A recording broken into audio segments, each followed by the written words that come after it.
Hi, I'm Mikie Sherrill. I'm a former Navy helicopter pilot and a former Russian policy officer.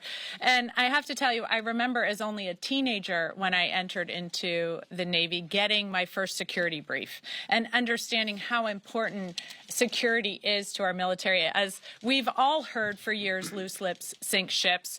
And now we have at the top echelons of our government people who don't seem to understand the need for any national security. We even, as you heard, had a report that someone was in Moscow.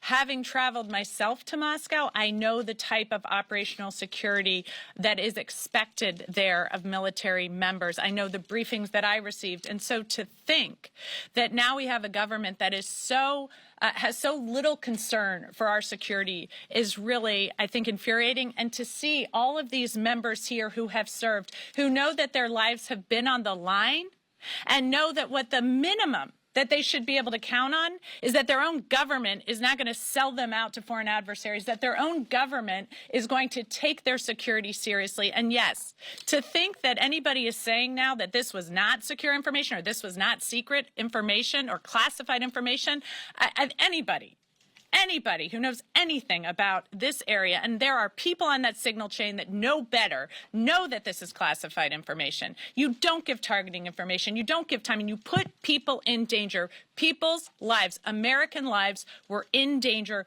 because of that signal chain.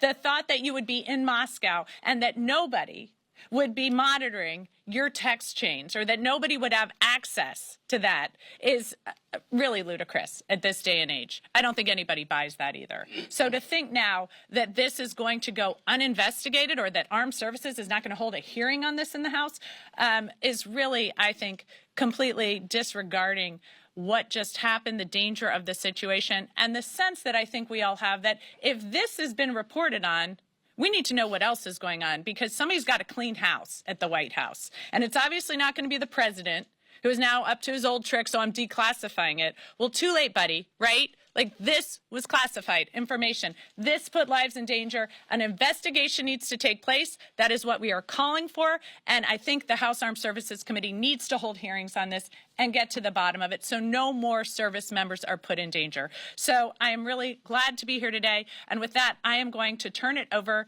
to my colleague, Salud Carbajal, to speak next. Thank you.